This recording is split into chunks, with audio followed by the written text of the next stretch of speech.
While sitting at the dinner table with my wife, she said something stupid that started real hell. We broke up, and he just vanished without a trace. Hey Reddit, I'm 29 years old, and up until recently, I thought I was living what most people would call the perfect life. Victoria and I had been together for years, and there was a time when she used to make everything feel electric. Just being around her would charge the air with possibility and excitement. But somewhere along the way, that energy shifted. Now, instead of making everything feel alive, she just makes the air feel heavier, like there's a weight pressing down on every room she enters. Last Thursday, I came home from my marketing job feeling pretty standard. Shirt half untucked, mind already focused on leftover pizza and a cold beer. I tossed my keys into the bowl by the front door, the same routine I'd followed for months. But when I walked into the kitchen, something felt fundamentally wrong. It wasn't just the silence that hit me. It was the way she looked at me when she finally noticed I was there. She looked at me like she had just remembered I existed. Like I was some old credit card bill she'd forgotten to pay, and suddenly found buried under a pile of more important things. Victoria was leaning against the counter with one hip, scrolling through her phone like the world around her was made of cardboard. She barely acknowledged my presence with a hello, just kept tapping her screen with this grin spreading across her face like whatever she was looking at was the funniest thing she'd ever seen. I headed straight to the fridge for that beer I'd been thinking about all day, only to discover it was gone. I hadn't had one in 3 days, and I was pretty sure I knew where the last one had ended up. "You drank the last one?" I asked, trying to keep my voice casual. "Huh?" She looked up from her phone, blinking at me like she was having trouble focusing. Oh yeah, I was stressed. That was it. No apology, no offer to pick up more, just a simple statement delivered like it explained everything. I didn't argue with her about the beer. Instead, I just stood there staring. And that's when I noticed something that would stick with me for days afterward. Her sweater was inside out. It was such a subtle thing that if you weren't paying close attention, you'd miss it completely. But there it was. The tag sticking up on her shoulder like a little white flag, surrendering something I couldn't quite name yet. "What's with the sweater thing?" I asked as casually as I could manage, even though I could already feel the floor starting to slip out from under me. She looked down at herself and laughed, but it wasn't the laugh I remembered from our early days together. "Oh my God, I was in such a rush this morning," she said, still smiling. "I didn't even notice." That was a lie, and I knew it immediately. Victoria notices everything.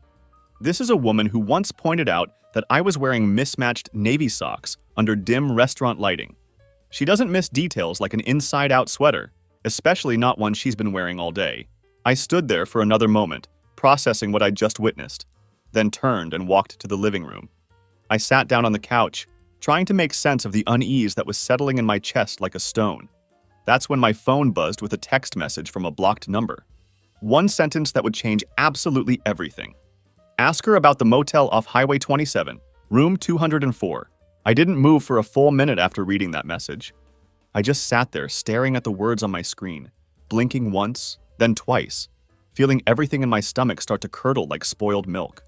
The message felt surreal, like something that happens to other people in movies or stories you read online. Not something that lands in your lap on a random Thursday evening. I looked back toward the kitchen where Victoria was still moving around, and I could hear her singing now.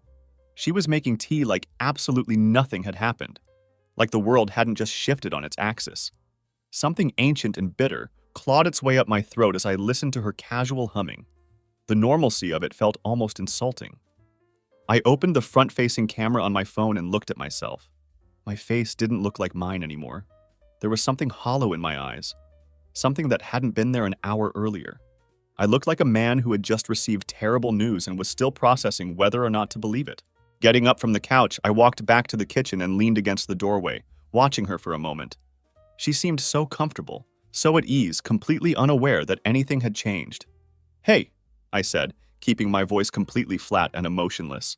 She turned around with her mug in hand, steam rising from whatever herbal tea she'd decided on. "Yeah?" she replied, tilting her head slightly like she was genuinely curious about what I might want to discuss. "What were you doing yesterday afternoon?" The question hung in the air between us like a challenge. She paused. It was a tiny pause, barely half a second, but it was enough to confirm what I was already starting to suspect. The pause felt enormous, like a crack in a dam that was about to give way. "I told you," she said finally, setting the mug down with deliberate care.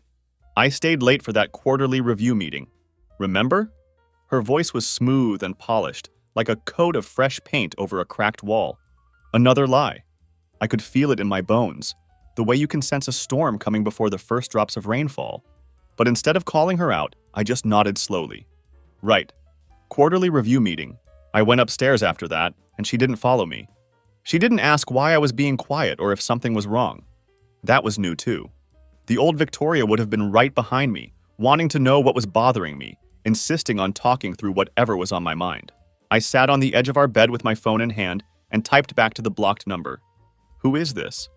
I hit send and watched the message show as delivered, but no reply came. I stared at the screen for what felt like hours, waiting for some kind of explanation or follow-up, but there was nothing. I didn't sleep that night. I lay there staring at the ceiling, listening to Victoria breathe next to me. Even her breathing was starting to annoy me. It seemed too soft, too measured, almost fake somehow. I found myself staring at the ceiling fan spinning overhead. And that's when a realization hit me like a truck speeding through an intersection. I didn't want to know the truth. I needed to know it. Because whatever had started was already moving forward like a freight train, and I could feel it like something creaking beneath the floorboards, about to break through and destroy everything above it. 2 days passed after receiving that text message, and nothing happened. Not a word from the blocked number, no follow-up, no additional information. Victoria didn't mention anything unusual during those 2 days, but I noticed she had started wearing perfume again. It was something floral and too sweet, a scent I hadn't smelled on her since our 3rd anniversary. That detail hit me harder than anything else had so far. It wasn't just the lies that were getting to me. It was the deliberate choices she was making. She was performing now, putting on a show, and I was watching a badly rehearsed play where the lead actress didn't even care if I believed her lines anymore. Friday morning arrived, and I left for work early. But instead of driving to the office, I went straight to the motel on Highway 27. It was uglier than I had expected. Paint peeling everywhere, half the letters in the neon sign burnt out, and no security cameras visible anywhere. The parking lot was mostly empty, and there was no receptionist visible through the grimy windows of what passed for a lobby. I stepped into the tiny front office, where a guy behind the counter didn't even look up from his crossword puzzle. I decided to keep it simple and direct. Room 204, I said, waiting for him to acknowledge me. Was there a woman checked in there Tuesday afternoon? Long dark hair, blue jacket, black SUV? The guy squinted at me suspiciously, clearly not interested in giving out guest information to random strangers. I pulled a $50 bill from my wallet and slid it across the counter slowly, watching his expression change as he considered the money. He looked down at the cash, then back up at me, and took the bill without smiling. Yeah, he said finally, his voice flat and uninterested. She was here for a couple hours. Left alone, though.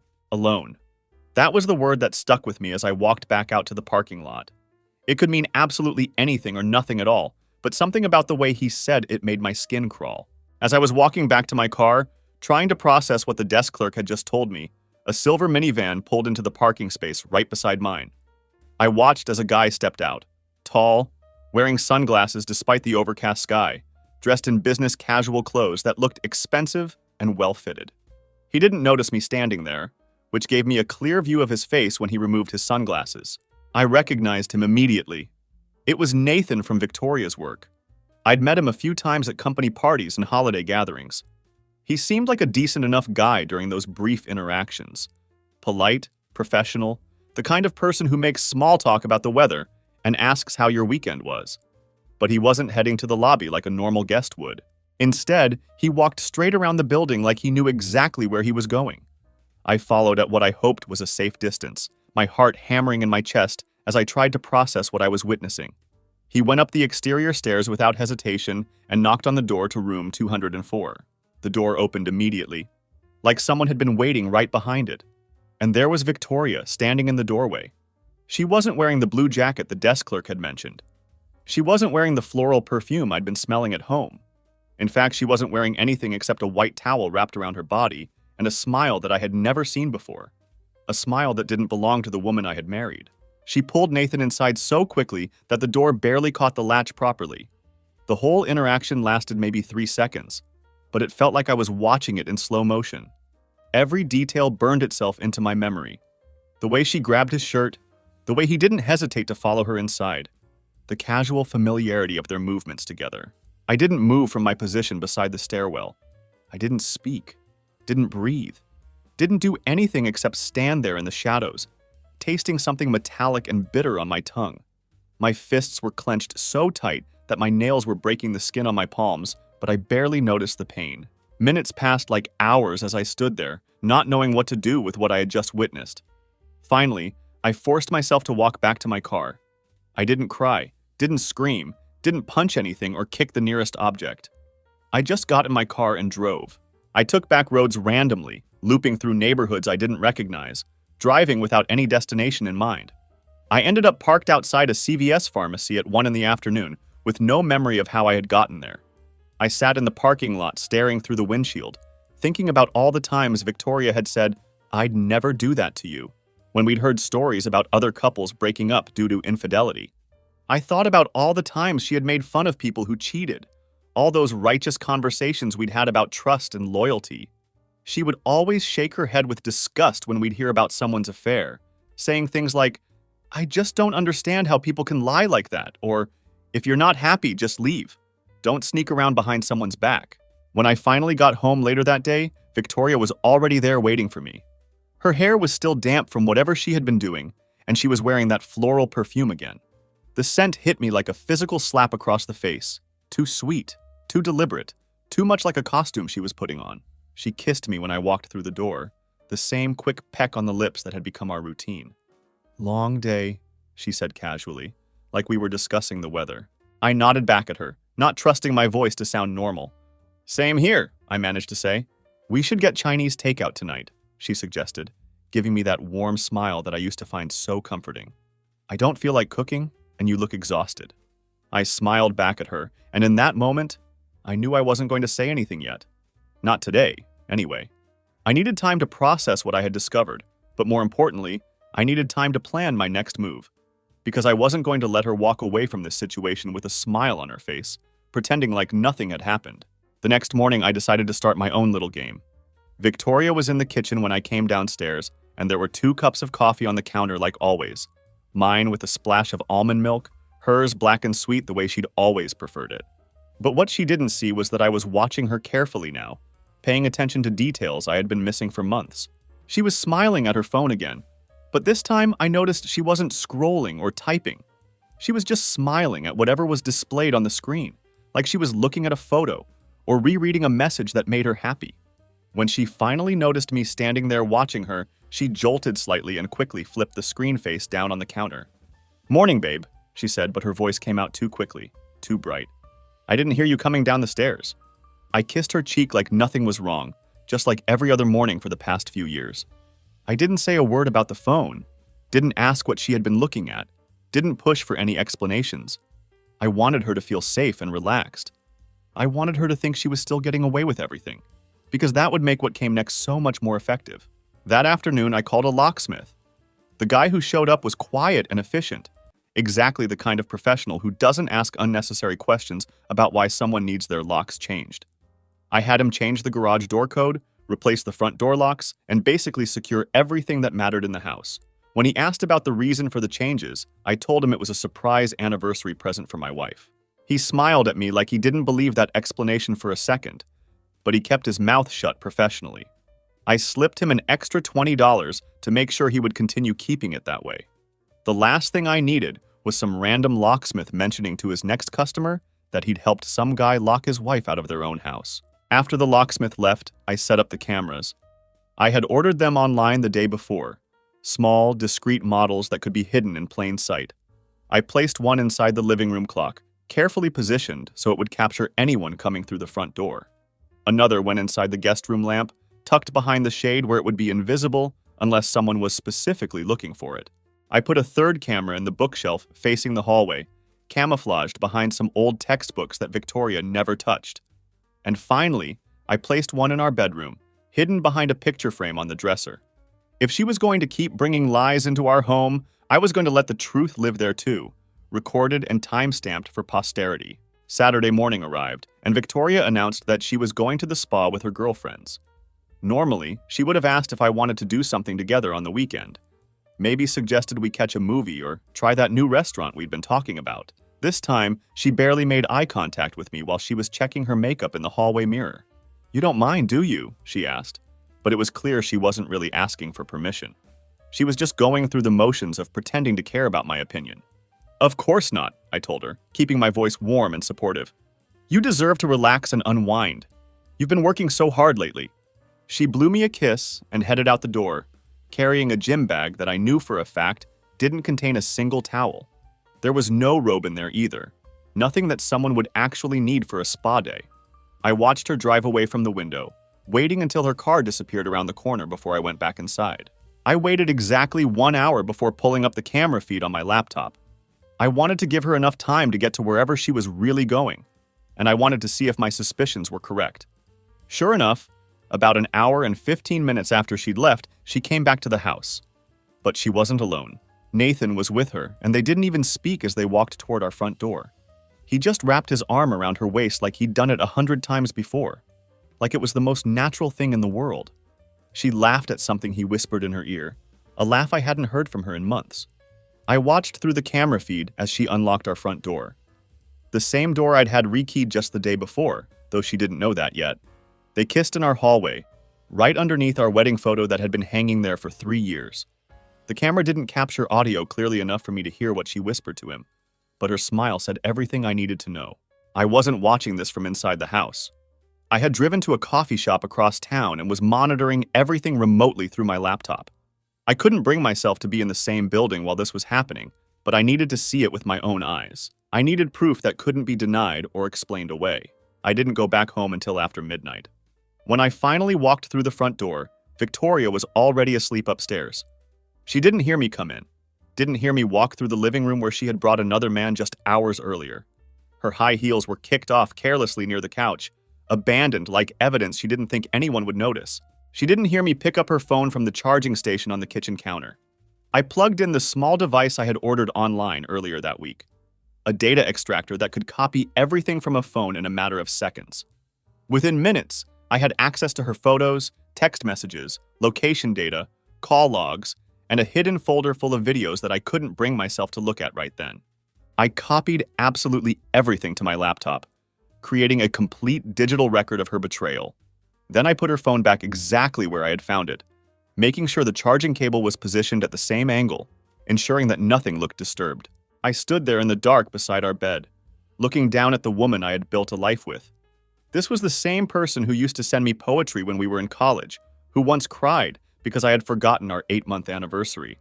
Now she was sleeping peacefully like the world owed her that peace, like she hadn't just spent the afternoon destroying everything we had built together. She had no idea what was coming. She had no idea what I had discovered, and she certainly had no idea that I wasn't just going to confront her about it. I was going to systematically destroy the entire story she had written behind my back, piece by piece, until there was nothing left of her lies but the truth. By Monday morning, I had developed a complete plan. Every step was going to be deliberate and calculated, designed to dismantle their entire secret world systematically. I decided to start with Nathan first, since I now knew his full name from the data I'd extracted. Nathan Collins. I knew where he worked and what car he drove, but more importantly, I had discovered so much more than that from Victoria's phone. I had his home address, his wife's name, Diana, and I knew they had a 2-year-old daughter together. She was listed in his phone contacts as Home Blossom, which would have been a sweet nickname under different circumstances. But now it just made me more determined to make sure Diana knew exactly what kind of man she had married.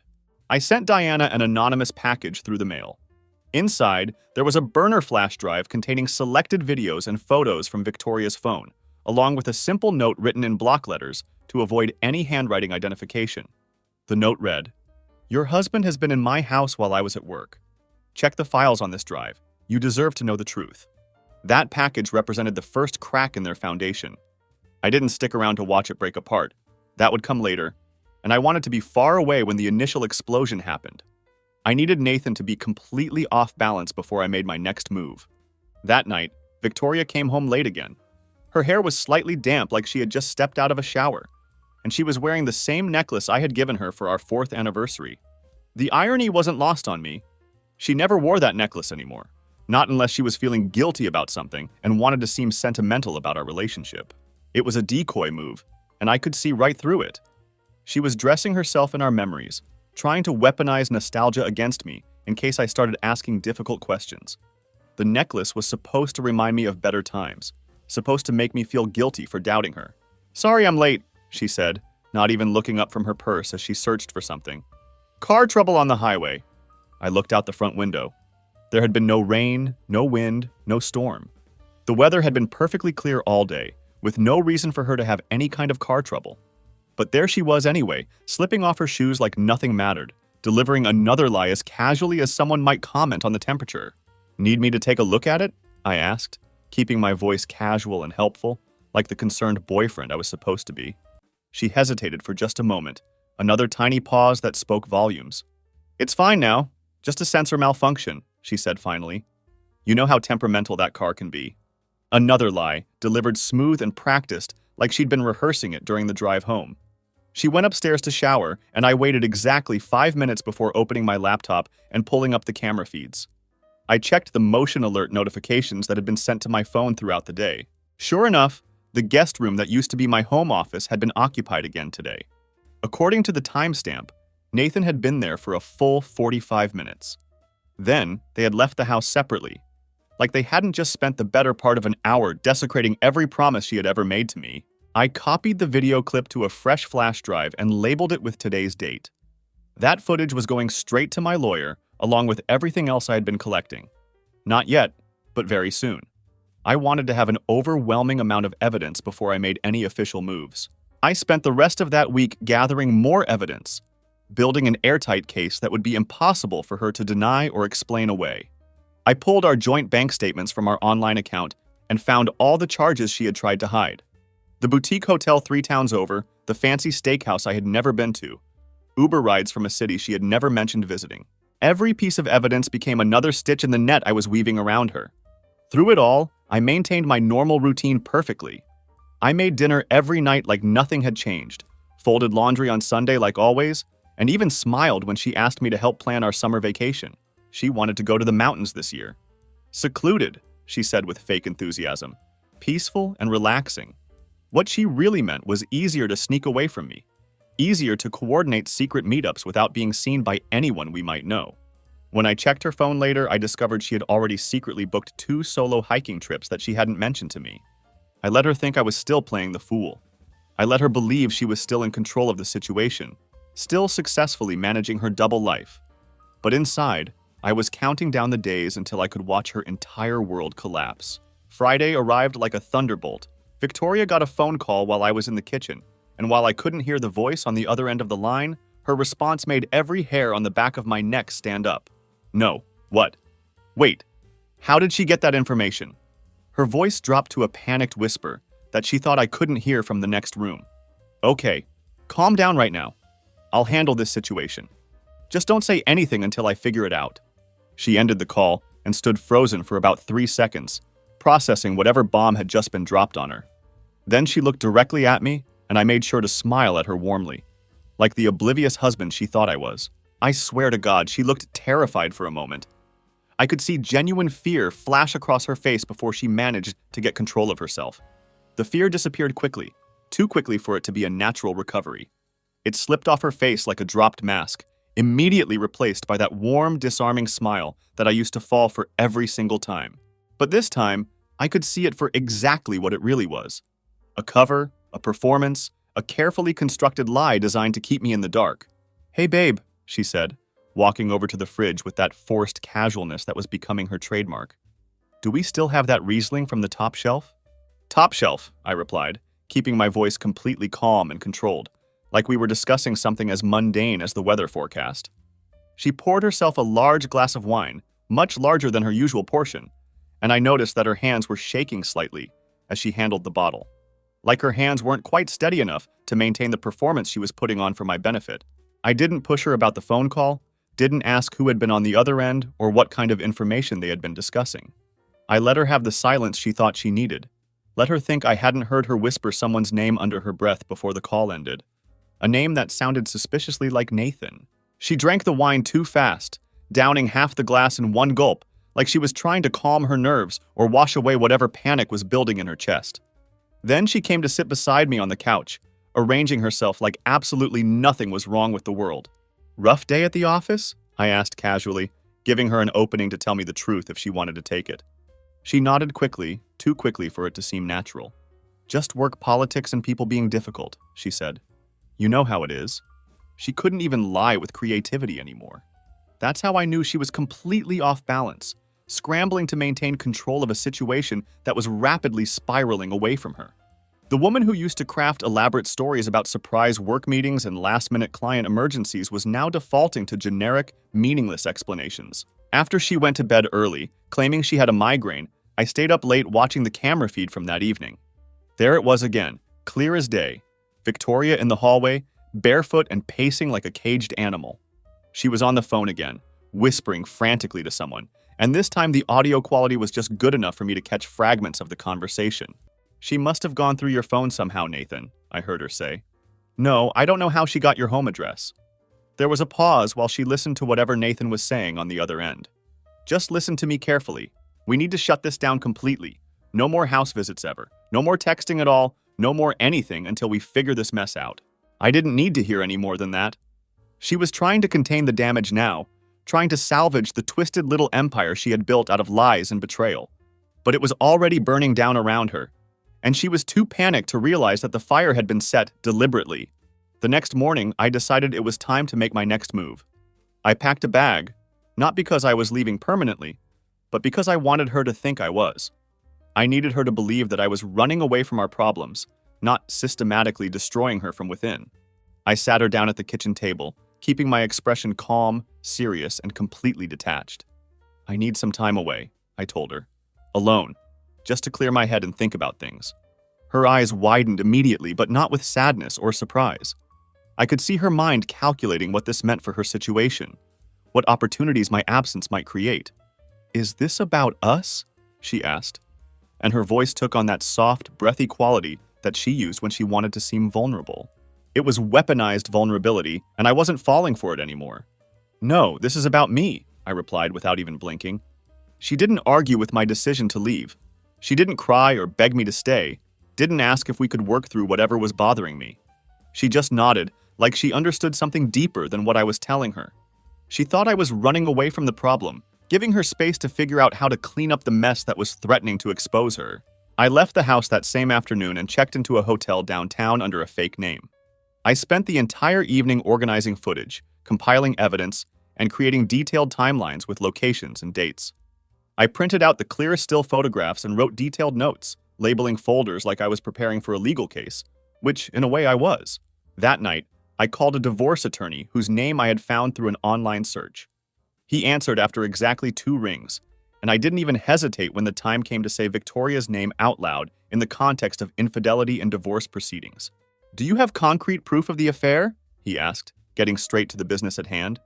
I have absolutely everything, I replied, and I meant it.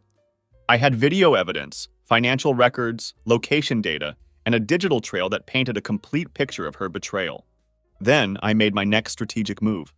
I sent Nathan a text message from a burner phone, making sure there was no name attached to the message so he couldn't immediately identify who was contacting him. The message was simple and direct. Your wife knows the truth now, but you'll never guess what mine knows. I attached a screenshot from 2 nights earlier, a crystal clear image of Victoria sitting on Nathan's lap in our guest room, her hand wrapped around the back of his neck, his mouth pressed against hers in a kiss that left no room for misinterpretation. I hit send and sat back in my hotel room chair, knowing that the panic was about to begin spreading between them like wildfire. They had built their secret relationship on the assumption that they were smarter than everyone around them, that they could control the narrative and manage the risks. Now they were about to discover just how wrong they had been. Saturday morning arrived with a violent thunderstorm, the kind that shakes window frames and makes the sky look bruised and angry. I watched it from my hotel room window with a coffee mug in hand, my mind already 3 steps ahead of both of them. By noon, Victoria had called me 3 times. I didn't answer any of the calls, letting each one go straight to voicemail. She left increasingly desperate messages that revealed more about her state of mind than she probably intended. Hey babe, just checking in on you, the first message began. Let me know if you're okay. The second one was more urgent. I'm starting to worry a little bit. Please call me back when you get this. By the third message, her composure was completely gone. Okay, now I'm really getting anxious. Can you just text me back at least? She didn't sound frantic or heartbroken in those messages. She sounded cornered and desperate, exactly like someone who was watching their carefully constructed lies fall apart in real time, which was exactly what I had wanted to achieve. At 2:13 in the afternoon, Nathan finally broke. He texted me directly from a different number than the one I had been monitoring, and his message was exactly what I had expected from someone who was watching his life implode in real time. "Who the hell is this supposed to be?" he wrote, and I could practically feel the desperation radiating through the screen. I replied with one simple line that I knew would hit him like a punch to the gut. "The man whose bed you've been sneaking into." He didn't respond to that message. There really wasn't much he could say to that, was there? But 10 minutes later, I received another text, and this one wasn't from Nathan. This message was from his wife Diana, and it was short, cold, and absolutely final. "I don't know who you are," she wrote, "but thank you for telling me the truth." I sat back in my hotel room chair and let that message hit me fully.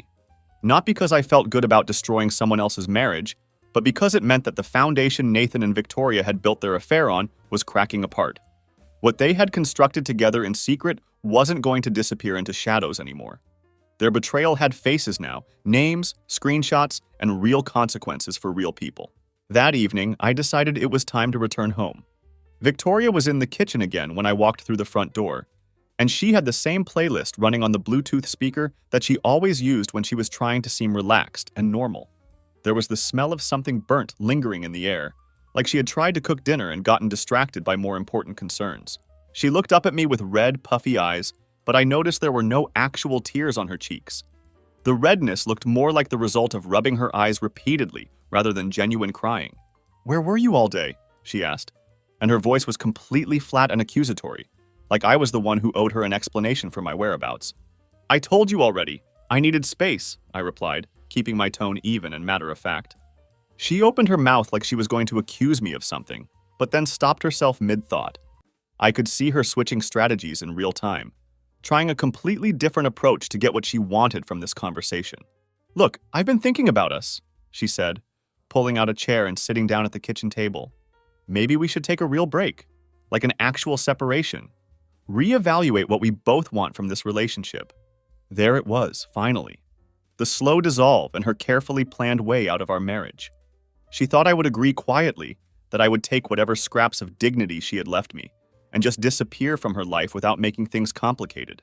I nodded slowly like I was seriously considering her proposal. "Okay, a break sounds reasonable," I said, and I watched relief flash across her face like lightning. But I wasn't finished with her yet. "I just need one last thing from you," I continued, and her expression immediately shifted from relief to wariness. "Truth about everything," I said calmly. "About what exactly?" she asked, but her voice had already hardened defensively. "Everything," I said, meeting her eyes directly. "Nathan, the motel, the text messages, the phone calls, all the lies." She blinked once, then again, like she was trying to process what I had just said. Then came the predictable denial, delivered with the same practiced smoothness she had been using for months. "I don't know what you're talking about," she said, but her voice lacked the conviction it had carried in previous lies. I smiled at her and handed her an envelope that I had prepared before coming home.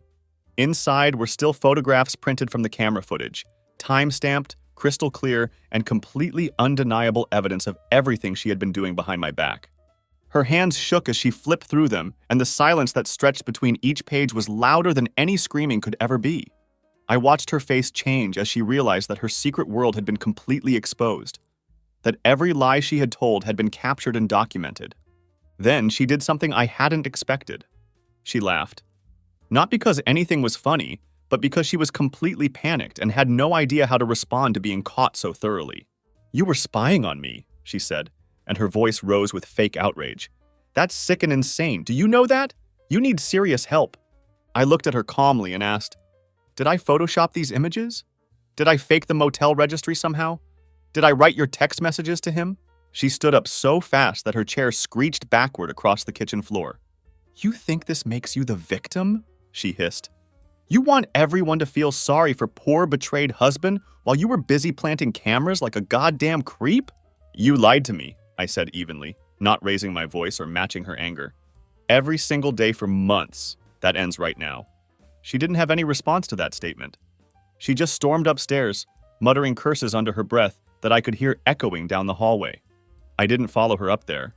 Instead, I sat in the kitchen watching the storm roll through the windows outside, feeling something I hadn't experienced in weeks: complete control over the situation. I woke up the next morning to total silence. Not the peaceful kind of quiet that comes with a relaxing Sunday, but the tense kind where the air feels electric, like it's waiting for something to explode.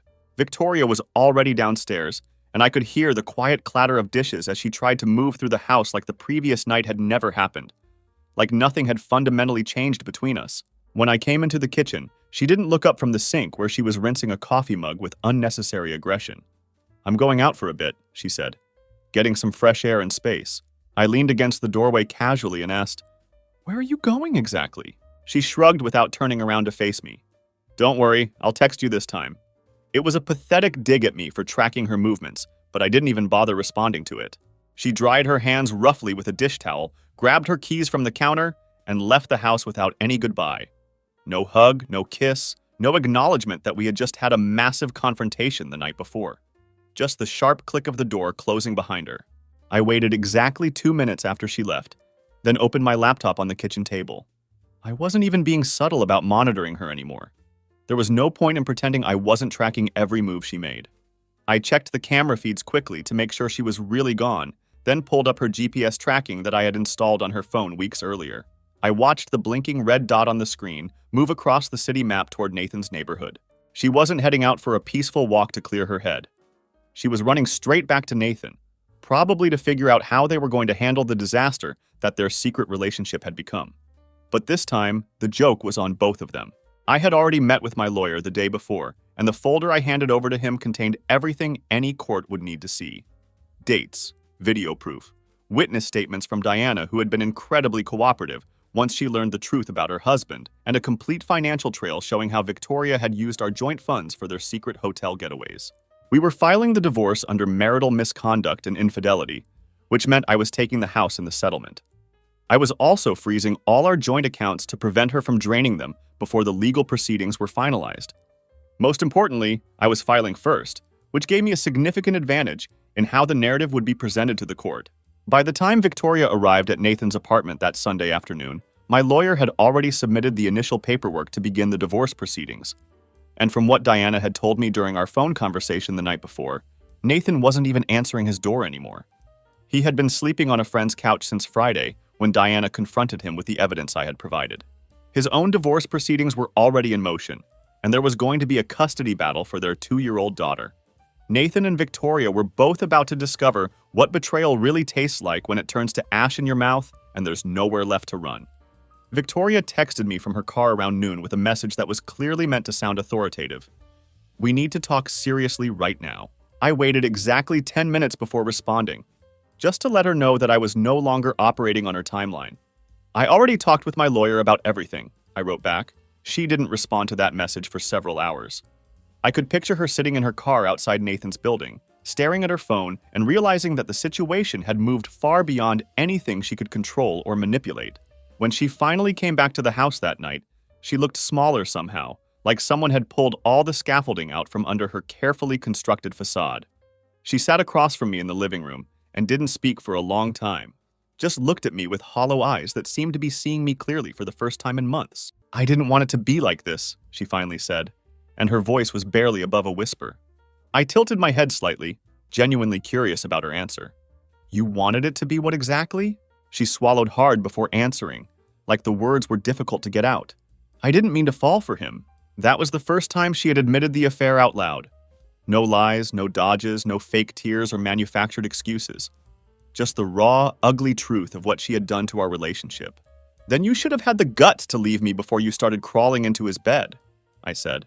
I wasn't shouting or raising my voice. I was just completely done with her attempts to make this about her feelings rather than her choices. She nodded quietly, and for the first time since this whole mess began, she didn't try to defend herself or justify her actions. She didn't make excuses or blame me for not paying enough attention to her needs. She just sat there absorbing the weight of what she had destroyed. "So what happens now?" she asked. I stood up from the couch, feeling a sense of finality settle over the conversation. You'll get a call from my attorney tomorrow morning, I told her. I suggest you take it seriously. Then I walked upstairs, leaving her sitting alone in the house she had betrayed, surrounded by the silence she had created with her lies and deception. Victoria didn't come upstairs that night. When I woke up the next morning, I found her curled up on the couch, still wearing yesterday's clothes. Her mascara was smeared under both eyes, creating dark circles that made her look like she hadn't slept at all. For a brief second, the sight of her looking so broken tugged at something deep inside me, a shadow of the man who used to love her unconditionally. But then I remembered the footage I had watched, the messages I had read, the motel room where she had betrayed everything we had built together. The moment of sympathy vanished completely. I poured myself coffee in the kitchen, black, no sugar, and sat across from her at the table. I remained silent as a judge waiting for a defendant to speak, giving her the opportunity to say whatever she thought needed to be said. She didn't speak until she was halfway through her own cup of coffee. "So you're really doing this?" she asked. And there was something almost childlike in her voice, like she still couldn't believe there would be real consequences for her actions. I looked up from my mug and met her eyes directly. "Doing what exactly? Giving you what you clearly wanted?" She flinched like I had physically hit her. That comment struck something deep, and I could see that it had landed exactly where I intended it to. "I didn't want this," she said, and her voice was brittle and breaking. "I just wanted something different. I didn't feel seen anymore." I almost laughed at the irony of that statement. "Funny thing is, I've been invisible to you for over a year," I replied, "and I still didn't cheat on you." She looked away immediately, unable to hold eye contact anymore. That was completely new behavior for Victoria. She had always been confident, direct, comfortable with confrontation. Now she couldn't even look at me while we were talking. "I made a mistake," she said quietly, trying one more time to minimize what she had done. "A mistake is forgetting to pay the electric bill," I told her firmly. "What you did was run a campaign of dishonesty that lasted for months." She opened her mouth to respond, but no words came out at all. I could see her searching desperately for some kind of emotional shortcut back to my good side, some way to make me feel sorry for her or guilty about how I was handling the situation. But this wasn't a debate or a negotiation. This was sentencing. "I'm staying in the house," I told her with finality. "You'll receive official paperwork by Tuesday morning. We're filing for a no-fault divorce citing misconduct, infidelity, and irreconcilable collapse of trust." "Where am I supposed to go?" she asked, and her voice sounded small and lost, like a child who had just been told she was being sent away to boarding school. "You've had months of practice sleeping somewhere else," I said, letting the full weight of that reality settle between us. "Figure it out on your own." She recoiled like I had physically struck her, but I hadn't raised my voice once during this entire conversation. I hadn't thrown anything or made threats or lost control of my emotions. I had simply been calm, cold, and completely unlike the man she had grown accustomed to manipulating. "I'll give you 1 week to find somewhere else to live," I added. "That's more time than you gave me when you started sleeping with someone else behind my back." She didn't answer or try to argue with my decision. She just nodded slowly and walked upstairs to what used to be our bedroom. The door clicked shut a little too hard, but I didn't even flinch at the sound. I called my lawyer again that afternoon to confirm that everything was proceeding exactly as we had planned. He assured me that all the paperwork was in order and that Victoria would receive her official notification within 48 hours. I told him to proceed with everything we had discussed: the asset division, the account freezes, the entire legal strategy we had mapped out. Then I called Diana. She picked up after exactly 1 ring, and her voice was sharp, exhausted, but remarkably solid, considering what she had been through over the past few days. "I owe you," she said immediately before I could even say hello. "You owe me nothing," I told her honestly. He owed us both the truth, and we both deserved better than what we got. We spent some time exchanging more timeline details, filling in gaps that we had missed during our previous conversations. She had already filed her own divorce papers and frozen their joint accounts, taking decisive action that mirrored my own approach. Nathan had moved in with a coworker the week before, apparently unable to face the consequences of his actions at home. "His family is disappointed in him," she said flatly, and I could hear the satisfaction in her voice. "They always liked me better anyway." I told her that my own family hadn't even heard about the divorce yet. I was planning to tell them once everything was finalized.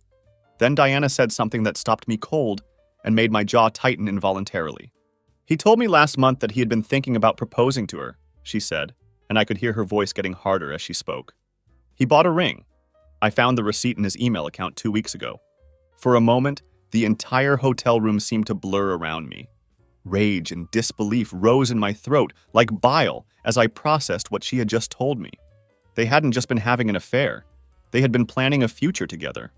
Nathan had been shopping for engagement rings while he was still married to Diana, while Victoria was still living in my house and sleeping in my bed.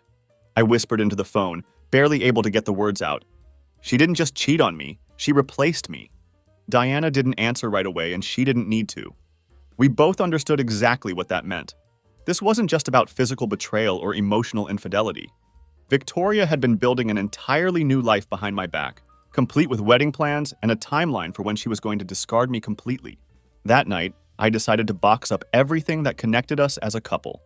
I gathered the wedding album, all the framed photos from our various anniversaries and vacations, every gift we had exchanged over the years, every lie that had been disguised as a loving memory.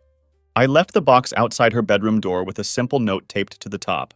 "You don't get to keep the good parts." Victoria didn't speak to me for 2 days after discovering that box.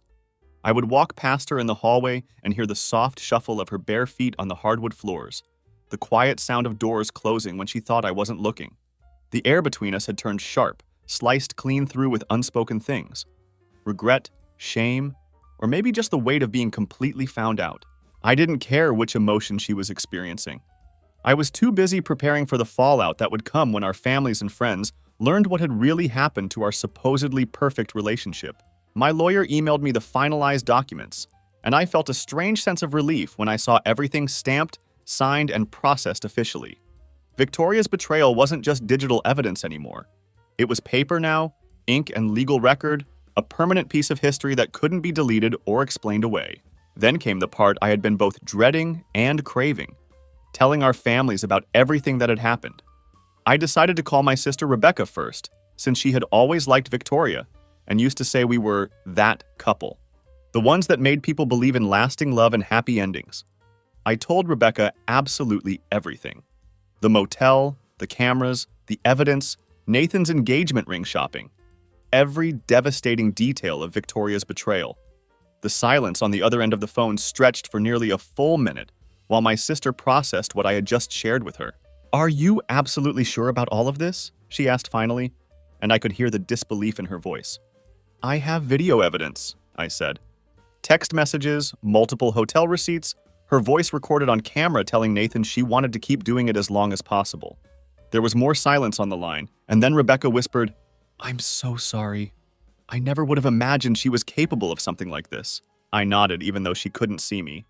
"Yeah, me too." Word spread quickly after that conversation with my sister. Victoria's parents called me directly within 24 hours. Her parents reaching out to me, not to her. They asked to meet in person, and I agreed to sit down with them despite knowing how difficult the conversation would be. We met at a diner 2 towns over, somewhere neutral where we were unlikely to run into anyone we knew. Victoria's mother looked completely shattered when she walked in, and her father didn't speak for the first 10 minutes of our meeting. I could see them struggling to reconcile the daughter they had raised with the woman who had systematically destroyed her marriage through lies and infidelity. "We don't understand," her mother said finally, dabbing at her eyes with a tissue. "This isn't who she is. This isn't how we raised her." I didn't sugarcoat anything for them. I told them about every discovery, every lie I had uncovered, every time I had given Victoria chances to come clean, and she had chosen to dig deeper into her deception instead. I explained how methodical and deliberate her betrayal had been, how she had used our joint finances to fund her affair. Her father finally spoke up, and his voice was heavy with disappointment. "She used to be kind," he said slowly, "before everything in her life got so performative and image-focused." Victoria's mother wiped away fresh tears and looked directly at me. "I don't know what to say to you," she whispered. "You don't need to say anything," I told them both. "But you deserve to know the truth about what really happened. I didn't want you hearing about it through whispers and rumors." What struck me most about that meeting was that Victoria never reached out to her own parents to defend herself or try to control the narrative. After my conversation with them, she didn't even attempt to twist the story or make herself look like the victim. I think somewhere deep down, she knew that the war was already lost and that any attempt to justify her actions would only make things worse. That night, I received a phone call from a blocked number.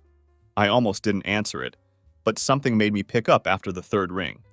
There was a long pause on the other end of the line, filled with the kind of silence that feels heavy with desperation. Then I heard Nathan's voice, and he sounded like a man who had lost everything. "You win," he said simply. I didn't say anything back. I just held the phone and listened, curious to see what else he might reveal in his moment of defeat. "I lost everything," he continued, and I could hear him exhaling hard into the phone. "My wife, my daughter, my job's on the line. Everything's gone." I still remained silent, not willing to give him the satisfaction of any response or acknowledgement. He took another shaky breath before continuing. "She told me you'd never find out," he said, and there was something almost pleading in his voice. "Victoria said you were too busy, too checked out to notice what was happening right under your nose." Finally, I decided to speak. "I was busy loving someone who never deserved it," I said quietly. I hung up the phone without waiting for his response. That was the last time I would ever hear Nathan's voice, and I felt a sense of closure knowing that he understood exactly how thoroughly his life had been dismantled. Victoria started packing her belongings the next day. There was no fanfare, no dramatic breakdown, no last-minute attempts to win me back. She was just methodical, quiet, and completely defeated. She moved through the house like a ghost, gathering her things with the efficiency of someone who knew there was no point in prolonging the inevitable.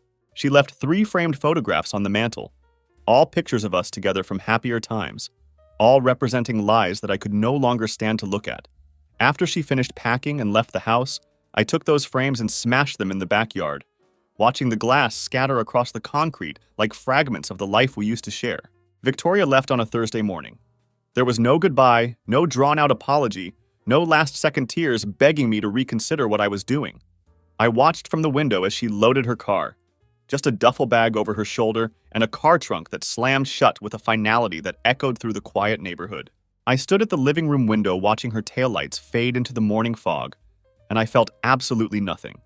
No pain, no sadness, no regret about what I had done. Just quiet. The kind of deep, peaceful quiet that fills a space after a violent storm has passed and the wreckage is all that remains. She didn't even take everything that belonged to her. She left the blender behind, along with the stack of books she used to pretend to read, and her half-finished yoga mat rolled up in the corner like a forgotten lie. But the silence she left behind was loud, filling every room, climbing the walls, and settling into the couch cushions where we used to watch movies together. For the first time in weeks, I sat down in my own house without feeling like a ghost haunting the rooms where I used to live. I realized something important in that moment of stillness. I wasn't mourning Victoria. I was mourning myself. The version of me that used to believe her lies. The guy who trusted her good morning kisses and smiled when she said she missed me. That version of myself was dead now, buried somewhere beneath motel receipts and lipstick-stained coffee mugs. The man who had waited too long to trust his own instincts, who had let someone convince him that his suspicions were paranoia, was gone forever. My lawyer called that afternoon with an update on the proceedings. "She hasn't contested anything in the divorce filing," he told me. "This should move quickly through the system now." Of course she wasn't contesting it. Victoria had wanted out of our marriage all along. She just hadn't wanted to be seen crawling away from the wreckage she had created. She had wanted a clean exit where she could transition seamlessly into her new life with Nathan, but instead she got exposed and humiliated. Later that day, I gathered everything I had collected during my investigation. Every file, every message, every time-stamped video clip that documented her betrayal. I copied all of it to a sealed backup drive, not because I planned to use it for revenge or spread it around, but because I needed to keep a permanent record of what had happened. I needed proof of who she had become and what she had done when she thought I would never find out. It was evidence of my own survival, documentation that I had trusted my instincts and fought back against someone who had tried to make me question my own reality. Then I took everything else. The handwritten notes she had left me over the years, birthday cards with their forever and always promises, old journals where she had written my name next to doodled hearts, and I burned them. I stood in the backyard by the fire pit and fed our entire romantic history into the flames one piece at a time. Watching those memories curl into black ash didn't make me feel better, but it made me feel finished. It was a ritual of closure, a way of acknowledging that the person who had written those loving words was not the same person who had spent months lying to my face while sleeping with someone else. The next few days brought a strange kind of normalcy. People found out about the divorce through the social networks that connect our lives, and friends reached out with variations of, "We're so sorry," and "We had no idea this was happening." I responded with simple thank yous and brief replies, because what was there really to say? Should I explain that I had ignored obvious warning signs? Should I admit that I had chosen to trust someone who had never deserved that trust? Should I detail how thoroughly I had been played by someone I thought I knew completely? Then I received a text message from Victoria. Just 4 words that appeared on my screen like a ghost from my recent past. "Are you really okay?" I stared at that message for a long time, considering how to respond. Part of me wanted to write back with details about how her betrayal had affected me, how her lies had made me question everything I thought I knew about love and trust. Part of me wanted to tell her about the sleepless nights and the constant second-guessing of my own perceptions. But then I did something that surprised even me. I didn't reply at all, because her words didn't mean anything anymore. They were as empty as the side of the bed I no longer had to share with someone who had never really been there in the first place. I had thought closure would come like thunder. A crash, a scream, something violent and dramatic to match the chaos Victoria had left behind in my life. I expected some kind of cinematic moment where everything would suddenly make sense, where the pain would transform into anger and then disappear in a blaze of righteous fury. But it didn't happen that way at all. Closure came on a Tuesday morning during the week after Victoria had moved out, while I was brushing my teeth before work. I looked at myself in the bathroom mirror, really looked, not just the quick glance I usually gave my reflection. What I saw was someone I hadn't seen in years. It wasn't the man Victoria had twisted and shrunk, leaving him to exist in the shadows of her lies. It wasn't the confused husband who had spent months parsing lies over dinner plates, second-guessing his own instincts and wondering if he was going crazy. It was me, just me. Someone clear-eyed and whole, someone who had survived something terrible and come out stronger on the other side. That night, I did something I hadn't done in months. I slept with the windows open, letting the cool night air move through the house like a cleanse. There were no cameras to check, no phone monitoring apps to review, no watching someone's every step and wondering if I had missed another clue or warning sign. I just lay there quietly breathing, feeling the weight of constant vigilance finally lift from my shoulders. That's when I realized something profound about what had really happened to me over the past year. The pain hadn't been in what Victoria did to me.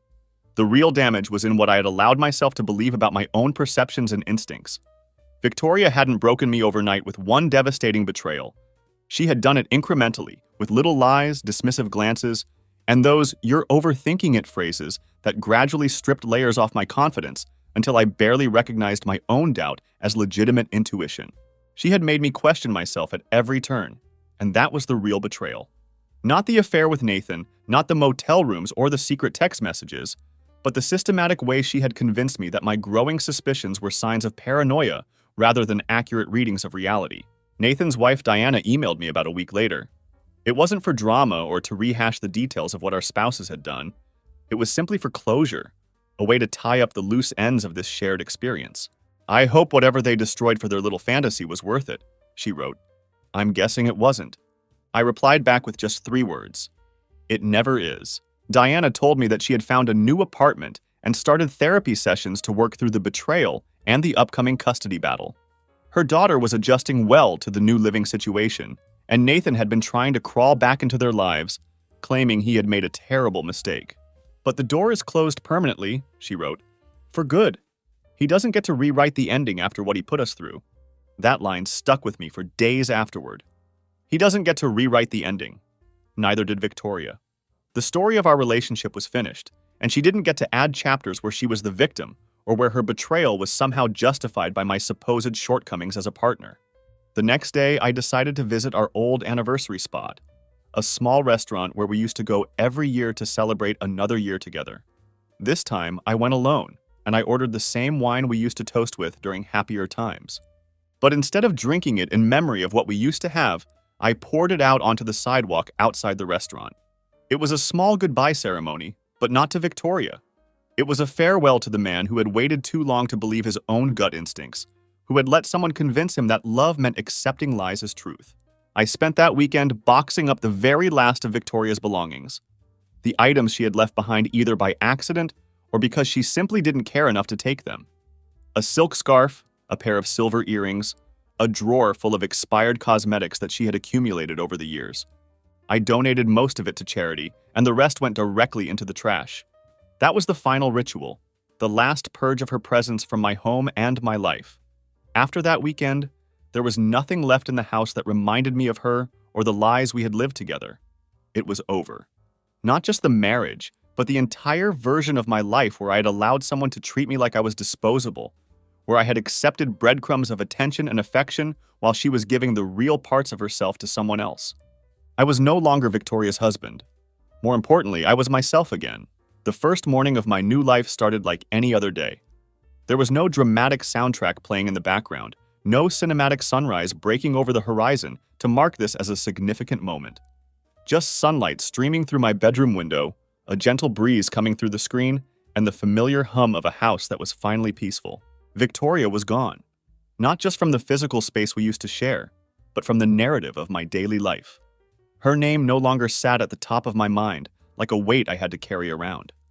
It no longer dragged behind every thought and decision like an anchor I couldn't lift. That absence was the real victory. Not the legal win in the divorce proceedings. Not the evidence I had collected to prove her betrayal. Not even the fact that I had systematically dismantled her secret relationship piece by piece. The victory was that I had reclaimed myself from someone who had spent months convincing me that I wasn't worth the truth. I changed the locks on the house again, not because I was afraid Victoria might try to return, but because I wanted to seal off that part of my life completely. She had left fingerprints on everything in my home, on the walls, the furniture, the patterns of my daily routine. But now I was scrubbing them off, one small ritual at a time. I started cooking real meals again instead of defaulting to the takeout that had sustained me during those hollow weeks when I was gathering evidence and planning my response. I painted the guest room a completely new color and tore out the bed where she used to lie with Nathan. In its place, I installed bookshelves and a comfortable leather armchair, a space that was entirely mine. Friends started coming around more frequently. People who had tiptoed carefully through my grief during the worst of it were now showing up with open arms, real laughter, and no pity in their eyes. And for the first time in what felt like years, I was laughing too. Genuinely from a place of lightness rather than bitter irony. But the final closure came completely unexpectedly. About a month after Victoria had moved out, I received a letter in the mail. Not a text message or an email, but an actual physical letter. It was postmarked from a city about 2 hours south of where we used to live together. The letter was from Victoria, handwritten on plain white paper. It was only 1 page long, and when I opened it, I was surprised to find that it wasn't what I had expected at all. There was no apology, no begging for forgiveness, no attempt to win me back or justify what she had done. It was just a confession. She wrote that she never really understood why she had done it. She said she couldn't explain the impulse that had driven her to betray everything we had built together, only that she had followed it without thinking about the consequences. She admitted that Nathan wasn't her future, that the thrill of their secret relationship hadn't lasted the way she thought it would. Victoria wrote that all the what-ifs she had chased, all the excitement she thought she was missing in our stable relationship, had turned out to be empty echoes of a life she never actually wanted. The fantasy she had constructed around her affair had collapsed under the weight of reality once it was exposed to daylight. At the end of the letter, she wrote something that stayed with me. "You didn't deserve any of it, but you deserve to know. I was never better than you. I was just smaller." I read the letter twice, then folded it carefully and walked out to the backyard.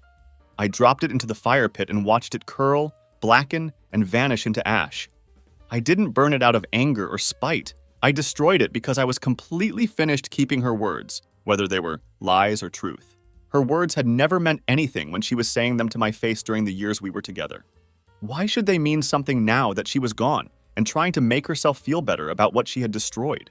Now my house is quiet, clean, and free of her presence. The silence isn't heavy anymore. It's peaceful, filled with possibility instead of dread. And me? I'm not broken by what happened. I'm not bitter about the time I lost or the trust that was violated. I'm rebuilt. To anyone reading this story who has been lied to, cheated on, used, and discarded by someone they loved, don't chase closure from the person who shattered you. You'll never find what you're looking for in their words or their apologies. You'll find closure in the rebuilding process, in the silence that comes after the truth finally emerges, in the calm that settles over your life when you stop waiting for someone else to validate your worth. And when you do find that peace, and you will find it, you'll realize something important. You never needed the person who betrayed you to make you whole in the first place. They were just the obstacle you had to survive to get to the other side, where your real life was waiting for you. That's what I've learned from this entire experience. That's what I lived through. And that's how I ultimately won. Not by destroying Victoria or getting revenge, but by reclaiming myself from someone who had convinced me I wasn't worth the truth. The victory wasn't in the divorce settlement or the evidence I gathered. The victory was in rediscovering that I am enough, exactly as I am, without someone else's validation or lies to define my worth. That realization was worth everything I went through to get here. TLDR. Caught my girlfriend of several years having an affair with her coworker. Instead of confronting her immediately, I systematically gathered evidence while she continued lying to my face. Installed cameras, tracked her movements, coordinated with the other man's wife, and filed for divorce first. She tried to gaslight me when confronted, but I had everything documented. She's gone now, and I've never been happier or more at peace with myself.